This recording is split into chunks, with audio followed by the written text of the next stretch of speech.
नमस्कार दोस्तों। दिल्ली दंगों का मुख्य आरोपी सीए और एनआरसी के दौरान जो भी दिल्ली में दंगे हुए उनमें आरोपी उमर खालिद और भी उसके बहुत सारे साथी जिन्हें दिल्ली हाई कोर्ट ने मुख्य आरोपी माना है और केस चल रहा है। जिस उमर खालिद ने नारे लगाए जेएनयू के अंदर, भारत तेरे टुकड़े होंगे इंशा अल्लाह इंशा अल्लाह, उसके बाद सुप्रीम कोर्ट से भी जिस आदमी को फटकार पड़ी, दिल्ली दंगों के मामले में जब इस आदमी को आरोपी बनाया गया तो ये आदमी पहुंच गया सुप्रीम कोर्ट में। सुप्रीम कोर्ट ने पिछले साल प्रथम दृष्टया ये माना कि ये आदमी जो है इसके तार जुड़े हुए हैं दिल्ली दंगों के दूसरे लोगों के साथ, और सुप्रीम कोर्ट ने जमानत देने से मना कर दिया। दिल्ली हाई कोर्ट तो पहले ही मना कर चुका था। ऐसे आदमी का जन्मदिन मनाया रवीश कुमार ने, और वो भी 1000वां जन्मदिन।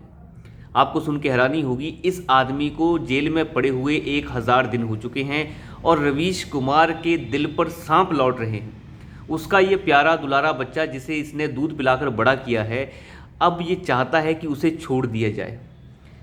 और जिस तरीके की प्रेस कॉन्फ्रेंस रवीश कुमार ने बुलाई थी, सो कॉल्ड प्रेस कॉन्फ्रेंस, जिसमें तरह तरह के यूट्यूबर और खैराती गैंग जो है मौजूद थे, उस प्रेस कॉन्फ्रेंस में रवीश कुमार ये कहता है कि इसमें कोई मेन स्ट्रीम मीडिया नहीं मौजूद है। पर तेरे जैसों को कौन सुनने आ रहा है? तेरे जैसों को सुनने के लिए सिर्फ जो है 2 ही तरह के लोग हैं, और वो 2 तरह के लोगों के बारे में सब लोग जानते हैं। देश में लगभग 2-2.5 करोड़ ऐसे लोग हैं और वो लोग इसे सुनते रहेंगे, उससे हमें कोई एतराज़ नहीं। परंतु देश के खिलाफ बोलने वालों के साथ खड़े होने वाले को भी देशद्रोही क्यों ना घोषित कर दिया जाए? क्यों इनके सीने के ऊपर सांप लौट रहे हैं? उसने सुधीर चौधरी को भी फटकार लगाई। अरे लगाइए, हमें उससे कोई मतलब नहीं है। सुधीर चौधरी को दूध का दूल्हा तो है नहीं, बात सुधीर चौधरी की है ही नहीं, हमें उससे कोई मतलब नहीं है। हमें मतलब है देश के खिलाफ बोलने वाले के साथ ये आदमी कैसे खड़ा हो गया। उसका 1000वां जन्मदिन मना रहा है, कह रहा है कि उसे जेल में 1000 दिन हो गए, ना उसे बेल मिल रही है। तो क्या आप सुप्रीम कोर्ट को गाली दे रहे हैं? इस आदमी ने वहाँ ये तक कह दिया कि यहाँ के कोर्ट्स और जजेस और जो भी हैं, न्यायपालिका जो है सिर्फ बातें करती है, बाकी कुछ नहीं करती है। जब डिसीजंस इनके मन मुताबिक नहीं आते तो इन्हें अंदर की जो खलल है इनका, वो मुंह से बाहर निकल कर आ जाता है उल्टी की तरह। ये है इन लोगों का हाल।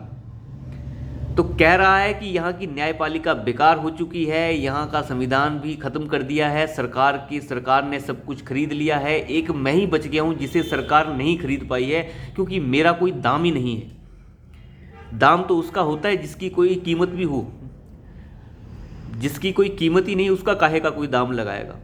अब अंदाज़ा लगाइए आप इस आदमी का, जिसने कल भारत की संवैधानिक संस्थाओं के ऊपर ऐसा हमला किया जो हमला आज तक किसी सरकार तक ने भी नहीं किया होगा। ये पत्रकार खुद को बताता है जिसके पास अपना कोई एजेंडा ही नहीं है, अजीबोगरीब एजेंडे लेके आ जाता है, किसी और की खबर को उठा के दिखाने लग जाएगा और दिखाने के बाद जो है उसे खबर बना देगा।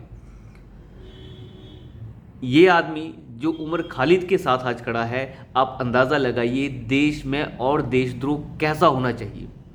अब क्या देश के अंदर बम फोड़ना ही देशद्रोह होगा? क्या देश में इस तरीके के उन्माद फैलाने वालों को गिरफ्तार नहीं किया जाना चाहिए? मैं तो अपील करूंगा भारत के गृह मंत्री जी से और उनसे गुजारिश करूंगा कि ऐसे लोगों पे नकेल कसी जाए, नहीं तो ये हद से ज़्यादा बढ़ जाएंगे। ये पानी अब सर के ऊपर से जा चुका है।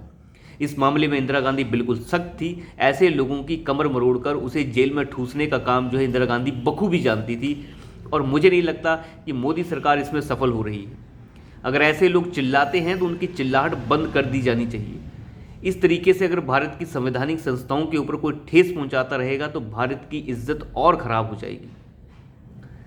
ये जो जन्मदिन मनाने चले आए हैं, वहाँ पे उसने उमर खालिद के बाप को बुलाया, दूसरे लोगों को, दूसरे लिब्रांडू वहाँ मौजूद थे, उसे बेल नहीं मिल रही है, 1000 दिन हो चुके हैं, कोई ट्रायल नहीं हो रहा है। इसका कहने का मतलब था कोर्ट बेकार हो चुके हैं, क्योंकि वो एक तरह से मैसेज देने की कोशिश कर रहा है सुप्रीम कोर्ट को कि अभी आप सुनवाई करने वाले हैं इसकी। अब सुनवाई करने वाले हैं, कब करेंगे कुछ पता नहीं, लेकिन जब भी करने वाले हैं तो कृपया करके इसे बेल दे दीजिएगा। तो बात इतनी बड़ी जा चुकी है कि अब ये जो है संवैधानिक संस्थाओं को भी ठेस पहुंचाने लग गए। मोदी सरकार तो बहुत दूर की बात रह गई। तो इन लोगों ने जो ये लाइन क्रॉस की है, इन्हें इनकी लाइन जो है जूते मार कर सिखानी आवश्यक है। अगर संवैधानिक संस्थाओं के ऊपर इस तरीके से हमले किए जाएंगे तो ये बहुत गलत हो रहा है। देश को जो है इन्होंने चाटुकार समझ रखा है, पूरे के पूरे को लगता है कि देश जो है सरकार का चाटुकार है। अजीबोगरीब लोग हैं, कोई किसी का चाटुकार नहीं होता। जिस सरकार को लोग पसंद करेंगे उसे वोट देंगे, उसे सत्ता में लाएंगे। कोई किसी को नहीं उखाड़ सकता है, ना तो किसी को ला सकता है। सारा का सारा अधिकार जनता के पास है। लेकिन इन लोगों ने देश की चुनी हुई सरकार और देश की संस्थाएं, जो संवैधानिक संस्थाएं हैं, उनके ऊपर हमला बोलकर देशद्रोह ही किया है। तो मुझे लगता है इन लोगों को तमाचे मार मार कर ये अब दोबारा से सिखाने की आवश्यकता है कि देश के खिलाफ बोलने का मतलब क्या होता है। तो मुझे लगता है अमित शाह जी इसके ऊपर ज़रूर कुछ संज्ञान लेंगे और ऐसे देशद्रोहियों को सबक ज़रूर सिखाया जाएगा। तो अभी के लिए इतना ही। धन्यवाद।